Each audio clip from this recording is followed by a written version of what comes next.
Okay, hello everybody. So we're going to talk more about gradients and contours. Why is the gradient vector field, which, remember, a vector field is just a map from Rn to Rn again to itself. Why is the gradient vector field everywhere 90 degrees to the contours? Everywhere orthogonal to the contours, to the level sets. Everywhere normal. So these words are all the same. These words are all the same, referring to the same thing. So if we have some function whose output is a real number, we can compute a vector field called the gradient of that function. And this is a completely new map. It's not the derivative, because the derivative of that function at a point would be a linear map with the exact same output space. Okay, but the gradient has a different output space, namely the input space again. Okay, now why? Why is it 90 degrees? So first let's just see this. Here's a function whose output is a real number, namely x squared plus y squared.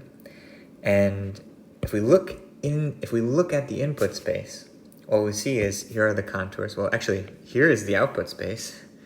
It's vertical line with numbers. It's just the real line, but put vertically. And so like all the points that are mapped to 12.5 are these points on this contour. Of course, it's a circle that goes around. And all the points that are mapped to 2.5 are all these points on that contour. Right, this is called a contour. It's also called a level set. And it is the preimage of 2.5 under this map. It's the preimage, so it lives in the input space. The preimage of what? Of the number 2.5. Okay, so now if we look at the gradient vector field, what is that going to be? Well, the gradient should be a map then from R2 to R2. And it'll send xy to what? Okay, so it'll send it to 2x comma 2y. Those are just the columns of the Jacobian, now just thought of as the output of a new map. Okay, and so if we plug in at a point, like the point 2, 1, then we'll get, what do we get, 4, 2? And so we see the point 2, 1 is about here.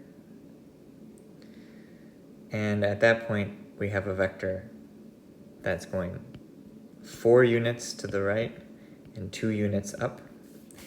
And that vector is the value of the gradient. We would say grad f at p, where p is equal to 2, 1. So this is the notation for evaluating the map, grad f, at the point p that we've said is 2, 1. Okay, so this is equal to 4, 2, right? And now to draw the gradient vector field, they shrink the arrows down.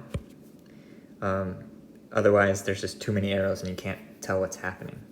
So they would shrink this long arrow 4, 2 and shrink it down to some small vector, and that's why you see this vector here nearby. Okay. And you'll notice that sort of everywhere there's 90 degrees, 90 degree angle with some contour. This is a 90 degree angle to that contour. Over here we have a 90 degree angle, 90 degree angle. All the contours are always 90 degrees. Let's look at another one. Here's a different map from R2 to R. It has one real number output, and so we can look at the gradient. And the gradient would be a map from R2 to R2. And as you can see, again, we have 90 degrees. 90 degrees with respect to the contour. 90 degrees with respect to the contour. Everywhere you go, 90 degrees. 90 degrees. And so this is pretty crazy, 90 degrees up here. Everywhere. Okay.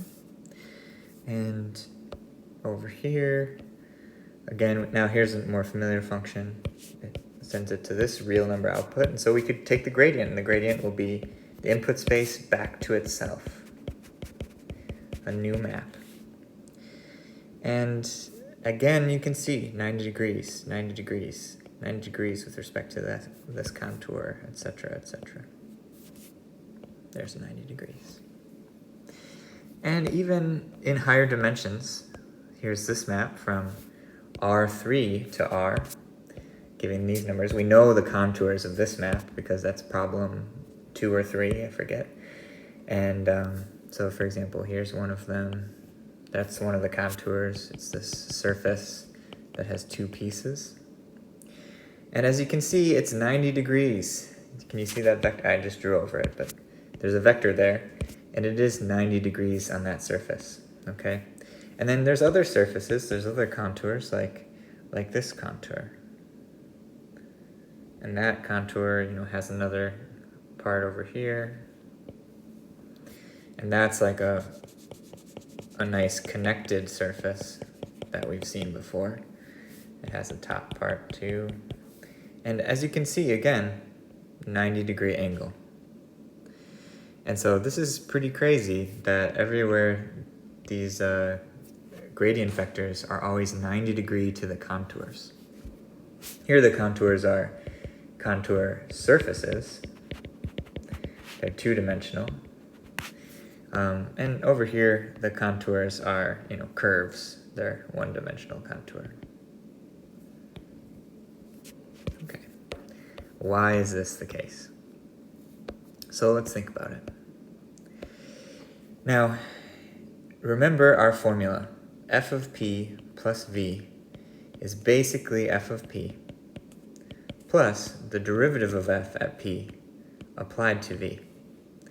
And in the case where the output of our function is a real number, then this derivative will be like v1 times one number, namely the partial derivative of f with respect to the first variable evaluated at p, plus v2 times one number, etc., for how many input dimensions we have. And so this is the key here, is that we have a dot product. This piece, the derivative in this case where the output is 1-dimensional, is a dot product. It's the dot product of v dotted with the row of the, this is one row of the Jacobian, viewed as a vector. And so that's this piece. And so let's see that in an example. Here's this example right here. This was basically the Jacobian matrix, except we now interpret it as the output of a map, the gradient vector field. And if we took the derivative, though, of this map, let's try to remember what that would be. The derivative of f at p, well, it should send the vector, an input vector, v1, v2. It's a map, and it's sending it to v1 times the first column of the Jacobian matrix, plus v2 times the second column of the Jacobian matrix. But these columns only have one entry, so they're just numbers. And so this is, v1 times, let's say at the point, the derivative f at the point 2, 1. That should be a map. It sends v1, v2 to what point? v1 times 4 plus v2 times 2. And this is a dot product of the vector v, our movement vector, dotted with the output of the gradient in this case. And so this wonderful coincidence gives us this amazing experimental fact that we observed, that the gradient is everywhere 90 degrees. Well, there's one more thing to understand. When is this? 0. Okay, so when is that 0? It's when we have a tangent vector. It's when we move orthogonal to the gradient, when that is 0. And so let's look at that. When we move and we get the same as f of p, in other words, when we don't really move, the value of the function is exactly when this is 0. So, if this dot product is 0, then the linear approximation formula becomes what? F of p plus v is basically f of p plus 0. And that means that if we move in a direction that is orthogonal to the row of the Jacobian, orthogonal to the gradient, this is the gradient vector, is the row of the Jacobian viewed as an input vector. And if that's 0, then we don't move. We do not update our function value, and the function value stays the same. But if the function value stays basically the same, that is the contour. That is the level set. It is the preimage of the same number, f of p. The value of the function will not change. Very, very cool. We see that in the case where the output is one-dimensional, there is a one-row Jacobian matrix. And that Jacobian matrix can be viewed as a vector. In this case, it was the vector 4, 2. 4, 2. And because that is the derivative in this case, which is the dot product of a movement vector v with that gradient, when it's 0, we stay on the contour. Well, we stay on the contour to linear approximation. In other words, the dot product with the gradient defines the tangent space to that contour. Over here, with each gradient vector, we are defining the tangent space to its contour surface. Its contour surface is some smooth surface, and the 90 degrees with respect to the gradient vector there defines its tangent plane. All the movements whose dot product is 0 are all the things that are orthogonal to the gradient, are all the things where the linear approximation has a 0 right there.